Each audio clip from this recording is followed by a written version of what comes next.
السلام علیکم۔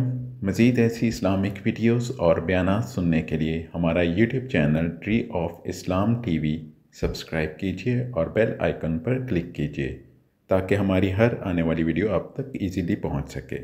بسم اللہ الرحمن الرحیم۔ آج ہم انشاءاللہ غسل سے متعلق کچھ احکام پڑھیں گے، چونکہ ہمارے ابھی طہارت کا ہی باب چل رہا ہے۔ غسل کب فرض ہوتا ہے اور غسل کا طریقہ کیا ہے؟ رسول اللہ صلی اللہ علیہ وسلم نے فرمایا ان اللہ لا یستحی من الحق، اللہ تعالی حق بات کو بیان کرنے سے حیا نہیں کرتے۔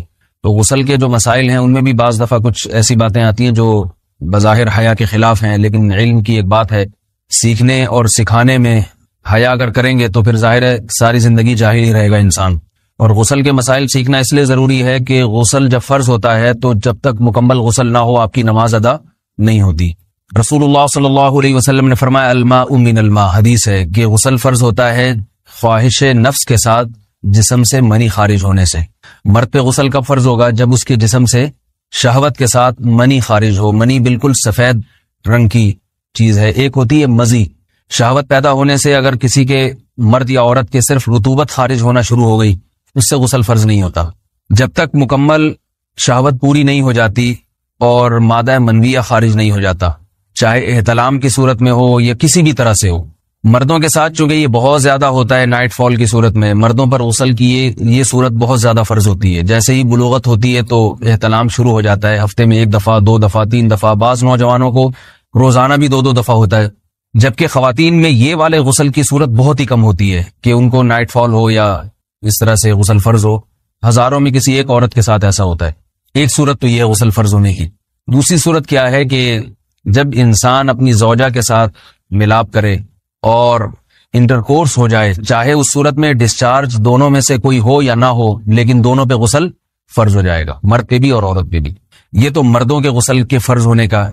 مردوں کے غسل میں ایک چیز یہ بھی ہے کہ اگر آپ نے رات کو نیند کی اور صبح آپ اٹھے اور آپ نے کپڑوں پہ نشان دیکھا، اب آپ کو یہ پتہ نہیں چل رہا کہ یہ منی کا نشان ہے یا مزی کا ہے، تو بھی آپ پر غسل کرنا فرض ہے۔ یہی سمجھا جائے گا کہ یہ آپ خواب میں ڈسچارج ہوئے ہیں۔ عورت پر جو غسل فرض ہوتا ہے ایک اور صورت میں ہوتا ہے کہ جب خواتین کو ایام آنا بند ہو جاتے ہیں، حیض یا نفاس سے جب پاک ہو جائیں تو بھی ان پہ غسل فرض ہے۔ یہ تو غسل کی فرضیت سے متعلق احکام تھے۔ کچھ چیزیں ایسی ہیں جن میں غسل سنت ہے، فرض نہیں ہے۔ جمعہ کے دن غسل کرنا رسول اللہ صلی اللہ علیہ وسلم نے بہت زیادہ تاکید کی ہے۔ سنت کی 2 قسمیں ہیں، سنت مؤکدہ اور سنت غیر مؤکدہ۔ مؤکدہ وہ ہوتی ہیں کہ جن کو چھوڑنے کا اگر کوئی معمول بنا لے تو گناہ کا خطرہ ہے، اور ایسا شخص قابل ملامت ہے، اسے شریعت ملامت کرتی ہے، برا بھلا کہتی ہے۔ تو غسل سنت مؤکدہ ہے ہفتے میں 1 مرتبہ، چاہے جمعے کے دن ہو یا کسی بھی دن ہو۔ جو مسلمان ہفتے میں 1 دفعہ بھی نہیں نہاتا، وہ کتنا ہی نیٹ کلین ہو، مگر شریعت کی نظر میں وہ قابل ملامت ہے، اسے تانے دینے چاہیے کہ شرم نہیں آتی ہو مسلمان مگر رہتے ہو بھنگیوں اور چماروں کی طرح۔ ملامت تو اسی کو کہتے ہیں نا۔ اس کی دلیل رسول اللہ صلی اللہ علیہ وسلم نے فرمایا، صحیح حدیث ہے، حق علی کل مسلم ان یغتسل کل اسبوع مرتن، کہ ہر مسلمان پر لازم ہے کہ وہ ہفتے میں کم از کم 1 مرتبہ غسل کرے۔ ہر مسلمان پر لازم ہے، چاہے اس پہ غسل فرض نہ بھی ہے۔ اور کس دن بہتر ہے؟ جمعہ کے دن۔ نبی صلی اللہ علیہ وسلم نے حکم دیا ہے کہ جمعے کے دن غسل کیا جائے۔ امام احمد ابن حنبل کا مذہب یہ ہے کہ جمعے کے دن غسل کرنا واجب ہے، صرف سنت نہیں ہے بلکہ واجب ہے، لیکن جمہور کا مذہب یہ ہے کہ سنت عمل ہے۔ غیر مسلم جب اسلام قبول کرتا ہے تو اس وقت بھی اس کے لیے غسل کرنا سنت ہے۔ جب ہم مردے کو نہلاتے ہیں تو جو مردے کو نہلائے اس کے لیے بھی خود غسل کرنا افضل ہے، سنت عمل ہے۔ عید کے دن غسل کرنا سنت عمل ہے۔ تو یہ وہ تمام مواقع ہیں جن میں غسل کرنا رسول اللہ صلی اللہ علیہ وسلم کی سنت ہے۔ غسل کا طریقہ کیا ہے؟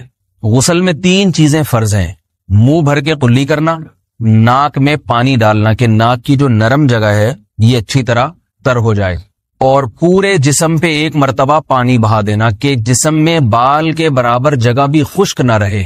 یہ تو ہے فرض، یعنی یہ کام کسی نے کسی بھی طرح سے کر لیا تو غسل ادا ہو جائے گا، چاہے اس کی نیت غسل کی تھی یا نہیں تھی۔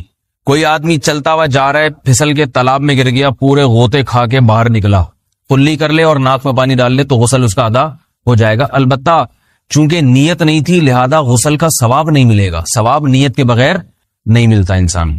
دلائل اس کے الگ موضوع ہے کہ اس کی دلیل کیا ہے کہ بغیر نیت کے بھی غسل ہو جاتا ہے، لیکن میں نے بتایا دلائل کا سیشن نہیں ہے، اس میں پھر بات لمبی ہو جائے گی.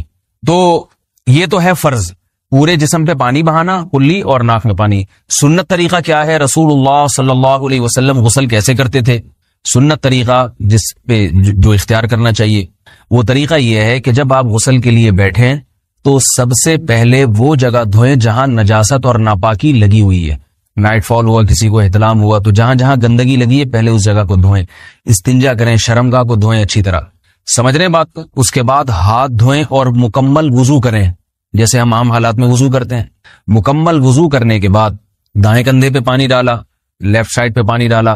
پہلے زمانے میں تو چلو سے غسل ہوتا تھا، ہاتھ دھو لیے تو اب چلو سے پانی لے کے یہاں ڈالا جا رہا ہے، چلو سے پانی لے کے یہاں ڈالا جا رہا ہے، پورے جسم پہ ملا جا رہا ہے، اور چلو سے پانی لے کے 3 دفعہ سر پہ ڈالا جا رہا ہے. تو آج کل چلو الو تو ہے نہیں، شاور کے نیچے جا کے کھڑے ہو جاتے ہیں. تو اس میں یہ کہ شاور کھولے کھڑے ہو جائیں، سارے چلو اس میں خود بخود ہی ہو جائیں گے، پورے جسم پہ پانی بہ جائے گا. نبی صلی اللہ علیہ وسلم کے دور میں یہ جدید چیزیں نہیں تھیں، شیمپو اور صابن. تو آپ صلی اللہ علیہ وسلم بیری کے پتوں سے غسل کی ترغیب دیا کرتے تھے. بیری کے پتوں کو اگر پانی میں پکایا جائے تو پانی میں میل کچیل صاف کرنے کی صلاحیت بہت بڑھ جاتی ہے. ہمارے زمانے میں اس تکلف کی ضرورت نہیں ہے، صابن ملتے ہیں اس سے نہایا کریں. بہرحال کہنے کا مقصد یہ آپ لوگوں سے، تو یہ سنت طریقے سے غسل ہو جائے گا آپ کا. سمجھ رہے ہیں بات کو؟ سب سے پہلے استنجا کیا، اس کے بعد وضو کر لیا، اس کے بعد غسل کر لیا. اگر کسی نے غسل میں وضو نہیں کیا اور ویسے ہی پورے جسم پہ پانی بہا دیا تو بھی اس کا وضو خود بخود ہو جائے گا. اس غسل سے وہ نماز پڑھ سکتا ہے، کیونکہ بعض لوگ غسل کرنے کے بعد دوبارہ وضو کر رہے ہوتے ہیں. اس کی ضرورت نہیں ہے، کیونکہ جب غسل کرتے ہیں تو وضو والے اعضاء تو خود بخود اس میں دھل جاتے ہیں. یہ ہے غسل کا طریقہ. وضو کیسے ٹوٹتا ہے؟ جن چیزوں سے غسل فرض ہوتا ہے ان چیزوں سے وضو تو بہرحال ٹوٹتا ہی ہے. اس کے علاوہ بھی وضو ٹوٹتا ہے. اس سے پچھلے لیکچر میں نے کچھ تفصیل بتائی تھی کہ نجاست جسم سے کہیں سے بھی خارج ہو جائے یا نجاست نکل کے بہ پڑے. اگر قضائے حاجت کی جگہوں سے نجاست خارج ہوئی ہے تو نظر بھی آ جائے وضو ٹوٹ جائے گا، اور قضائے حاجت کے علاوہ جگہوں سے اگر نجاست خارج ہوئی ہے، خون وغیرہ ہے جیسے، تو جب تک نکل کے بہے گا نہیں تو اس وقت تک وضو نہیں ٹوٹے گا. سمجھ رہے ہیں بات کو؟ وضو کا طریقہ کیا ہے؟ سب سے پہلے دونوں ہاتھوں کو دھویا جائے، 3 دفعہ کلی کی جائے، مسواک کی جائے، 3 دفعہ ناک میں پانی ڈالا جائے.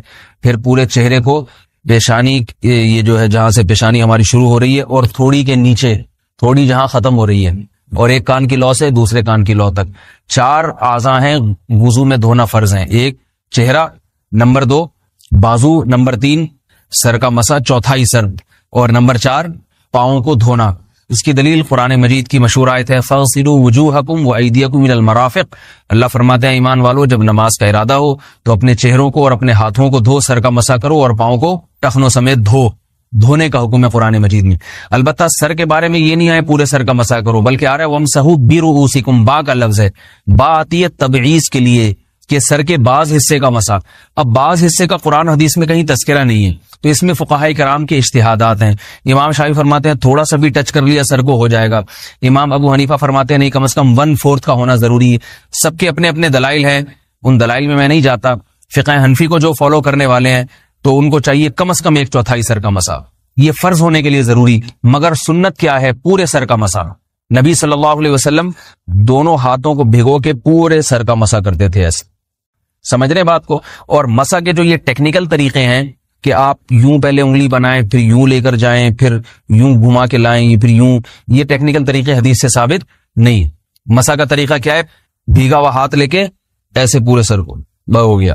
پھر حدیث میں یہ بھی ہے کہ یوں لے جاؤ اور یہ بھی ہے کہ 2 واپس بھی لے کر آؤ، دونوں طرح سے ثابت. تو ایسے بھی کر سکتے ہیں کہ یوں لے جائیں، اور ایسے بھی کر سکتے ہیں لے کے جائیں اور پھر واپس بھی لے آئیں. دونوں طریقے جائز ہیں، لیکن کم از کم سنت اتنی ہے کہ پورے سر کا مسا ہونا چاہیے. بعض لوگوں کو شو مارنے کا شوق ہوتا ہے، اگر وہ واپس لائیں تو بال ان کے خراب ہو جاتے ہیں، کہتے ہیں یار یہ پھر مسئلہ خراب ہو جائے گا. تو پھر ایسے لوگ صرف یوں ہی لے جائیں کافی ہے. افضل تو یہ کہ یوں بھی لے جائیں، یوں بھی لے جائیں، دونوں طرح سے صحیح ہے. بہرحال دونوں حدیث سے ثابت ہیں. سمجھ رہے بات کو؟ اور یہاں ایک اہم مسئلہ بتا دوں، قرآن مجید نے پاؤں کو دھونے کا حکم دیا ہے، پاؤں پہ مسا کرنے کا حکم نہیں دیا. اور حدیث میں خفین پر مسا کرنے کا حکم ہے. تو قرآن اور حدیث کو فقہاء نے جمع کیا ہے، لہذا وہ موزے جن میں آسانی سے پاؤں دھوئے جا سکتے ہیں ان میں چاروں ائمہ کے نزدیک پاؤں پہ مسا کرنا جائز نہیں. سعودی عرب میں جو بعض سلفی حضرات اور یہاں ہمارے ہاں بھی اہل حدیث حضرات نے عام موزوں پر بھی جو مسا کی ایک روایت ڈال دی ہے، اسلاف میں، تابعین، تبع تابعین میں اور چاروں ائمہ کے مذاہب میں اس کا ثبوت نہیں ملتا. اگر اسلاف میں کوئی قائل بھی ہے تو ایک شاذ قول، اکا دکا قول ملتا ہے، ورنہ یہ ائمہ اربعہ کے مذہب کے خلاف ہے. اور جو احادیث جو نقل ہوتی ہیں صحیح سند کے ساتھ، ان کے بھی خلاف اور قرآن کی آیت کے بھی خلاف ہے. اس لیے کسی نے عام ساکس پہ اگر مسح کر لیا، جو عام طور پہ آفس پہن کے جاتے ہیں لوگ، اس میں تو پاؤں، آپ اگر ساکس کو پانی کے نیچے رکھیں پورا پاؤں دھل جائے گا آرام سے. تو وہاں کیا ہو رہا ہے کہ قرآن مجید کے حکم کی مخالفت لازم آ رہی ہے، آپ پاؤں دھو نہیں رہے. تو اس لیے ہم یہ سمجھتے ہیں کہ اس صورت میں نماز ادا نہیں ہوگی. سعودی عرب میں بعض سلفی حضرات نماز پڑھاتے ہیں، وہ ایسے ہی کرتے ہیں کہ عام ساکس پہ مسح کر کے نماز پڑھا لیتے ہیں. تو فتویٰ اسی پر ہے کہ ان کی اگر کسی کو یقین ہے کہ اس نے عام ساکس پہ مسح کر کے نماز پڑھائی ہے تو اس کے پیچھے نماز ادا نہیں ہوگی، کیونکہ قرآن کے مطابق اس کا وضو ہوا ہی نہیں ہے. صدیوں تک کوئی بھی اس قول کا قائل نہیں رہا ہے کہ عام ساکس پہ بھی مسح ہو جاتا ہے. یہ ابن تیمیہ رحمہ اللہ تعالیٰ 7ویں صدی میں اس کے قائل تھے، اور تابعین میں اکا دکا قول ملتے ہیں اس کے، لیکن شاذ قول ہیں، مرجوح قول ہیں جن پر امت نے فتویٰ نہیں دیا. اور اب سعودی عرب میں بعض سلفی حضرات اس کے قائل ہیں. ہمارے ہاں اہل حدیث حضرات بھی چونکہ اکثر سعودی عرب کے سلفی حضرات ہی کو فالو کرتے ہیں، تو انہوں نے بھی وہیں سے یہ فتویٰ لیا ہے. لیکن ائمہ اربعہ کے مذہب میں اور دلائل کے لحاظ سے دیکھا جائے تو یہ مذہب کمزور ہے. قرآن نے پاؤں کو دھونے کا حکم دیا، آپ دھوئیں گے پاؤں جب تک دھونا ممکن ہے. چمڑے کے موزے ہیں، ان کو دھونا ممکن نہیں ہے اتارے بغیر، لہذا ان موزوں کے اوپر مسح ہو جائے گا. تو اس سے قرآن پر بھی عمل ہو جائے گا اور حدیث پر بھی عمل ہو جائے گا. اس لیے ائمہ اربعہ نے جو قرآن و حدیث کو سمجھ کے جو فیصلہ کیا ہے اس پہ چلنا ہمارے لیے زیادہ مفید ہے بنسبت آج کل کے جو علماء ہیں ان کی اپنی ذاتی آراء پر. اس لیے یہ بھی ایک وضو سے متعلق اہم مسئلہ تھا. سمجھ رہے ہیں؟ باقی تو ماشاءاللہ وضو کرنا سب کو آتا ہی ہے. اور وضو کے بعد دعا کیا ہے؟ کلمہ شہادت، اشہد ان لا الہ الا اللہ وحدہ لا شریک لہ اشہد ان محمدا عبدہ ورسولہ اللہم اجعلنی من التوابین واجعلنی من المتطہرین. اے اللہ تو مجھے بار بار توبہ کرنے والوں میں شامل کر دے اور بار بار پاکیزہ رہنے والوں میں شامل کر دے. توبہ اس لیے کہ میں نے ظاہری طہارت تو حاصل کر لی، مجھے روحانی طہارت بھی عطا کر دے. اگر میں نے گناہ کی ہوں تو مجھے ان سے بھی توبہ کی توفیق عطا فرما لے، تاکہ اس لحاظ سے بھی میرا وضو ہو جائے، اس لحاظ سے بھی میں پاک ہو جاؤں. السلام علیکم. مزید ایسی اسلامک ویڈیوز اور بیانات سننے کے لیے ہمارا YouTube channel tree of Islam T V subscribe کیجیے اور بیل آئیکن پر کلک کیجیے تاکہ ہماری ہر آنے والی ویڈیو آپ تک ایزیلی پہنچ سکے.